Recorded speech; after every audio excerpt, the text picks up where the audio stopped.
Cigarette butts, much like this one found here, could become more of a problem now that the designated areas on campus are the only places students are allowed to smoke. The first 250 fans that came through the door got a free ball to get signed by the players tonight and a ballpark-style meal to get ready for the upcoming season. Social networking sites like Facebook and other electronics such as iPods, iPads, and smartphones are keeping students plugged in for hours a day.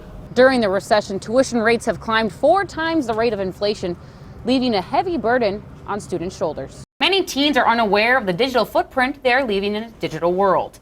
By uploading photos, videos, and any personal information, it can stay online for even weeks, let alone years. And with a possible early spring, farmers might get a head start to their crop season. Well, in this economy, we're used to hearing about too many workers and not enough jobs. However, for one area in North Dakota, it's the opposite. Well, the long-awaited and anticipated trial of Amanda Knox ended today, leaving the Knox family with all smiles.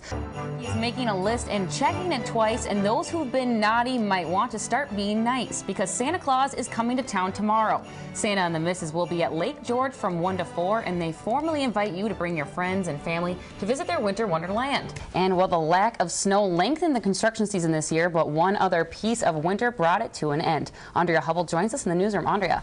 We are Trayvon! We are Trayvon! We are Trayvon! The death of Trayvon Martin is causing outrage across the nation and bringing the issues of racial profiling to the surface. And many St. Cloud residents gathered and marched in the Million Hoodie March in memory of Trayvon and in hopes to gain community support and justice. You should want people to walk around town not having to worry about anything just because of their color or their race. Like, you should walk around feeling like a civilized person. At the time of his death, Trayvon allegedly looked suspicious due to the fact that he was wearing a hoodie, which is why St. Cloud resident Clifford Holden is participating in the Million Hoodie March to help put an end to racial profiling. I hope when people see me rocking my hoodie, they don't think I'm the gangster that's trying to rob them. I'm hoping it'll be less people clutching their purse, you know what I'm saying, because of my skin color and how I dress. You know, I hope that people start just seeing eye to eye and giving each other the benefit of the doubt. Participants of the march wore hooded sweatshirts and passed out Skittles and iced tea, which was what Trayvon bought at a convenience store right before he was shot by Neighborhood Watch Captain George Zimmerman. My sign says, "I am Trayvon Martin," and it has my handprints on the side. And it's just to show that this could happen to anyone. Trayvon is the major name that's happening right now, but there's many other cases. It could have been me, it could have been my brother, it could have been my sister, anyone who we know. And it's just showing that we all are one and we need this justice so everyone can have justice. Maybe around 50,000. Probably about 30,000. I would say that I would owe about $18,000 in debts. Students borrow thousands of dollars a year, taking out loan after loan to help pay for their college education. And many of those students going deeper into debt worry whether or not they're going to be able to pay off their student loans. Roughly, we have about 8,500 students taking out direct loans through the federal government this year. On average, about 60% of St. Cloud State graduates have some type of student loan debt when they finish their career here. During the recession, tuition rates have climbed 4 times the rate of inflation, leaving a heavy burden on students' shoulders. And that burden may not be so heavy for students after President Obama spoke earlier today of a plan that might help students now. We're gonna make these changes work for students who are in college right now. We're gonna put them into effect not 3 years from now, not 2 years from now. We're gonna put them into effect next year because our economy needs it right now and your future could use a boost right now. The president's plan would cap payments on federal loans at 10% of their income and allow loans to be forgiven after 20 years instead of 25, which means a little over 1 million students are going to see their payments drop by hundreds of dollars a month. Take me out to the ball game.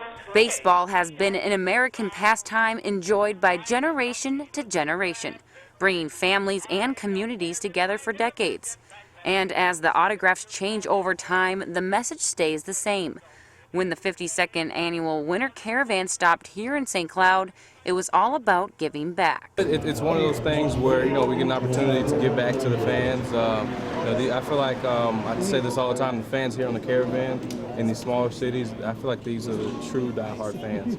Fans that come watch us in Minneapolis and St. Paul, they can be a little fair weather at times, but I think no matter, when we come here during the Caravan, that the fans are excited and happy to see us. The first 250 fans that came through the door got a free ball to get signed by the players tonight and a ballpark-style meal to get ready for the upcoming season. Oh, just I love getting back to the unfortunate. Back in Kentucky, I do donations to the homeless, and make donations to Boys and Girls Club. Just give to people who's unfortunate. Just give it a chance in life. Twins players are not only giving back to their community, but also getting ready for the upcoming season. Outfielder Denard Spann talks to me about how he's getting ready for spring training. I think everybody, for the most part, is back in their hometowns, getting in shape, working out, and patiently waiting for spring training to come. Reporting from St. Cloud, Alicia Lewis, UTVS News, your news. Soon, mustaches will be popping from faces all over the United States. And Movember is the one month out of the year where men can proudly grow a mustache for a cause. It's about not shaving your facial hair.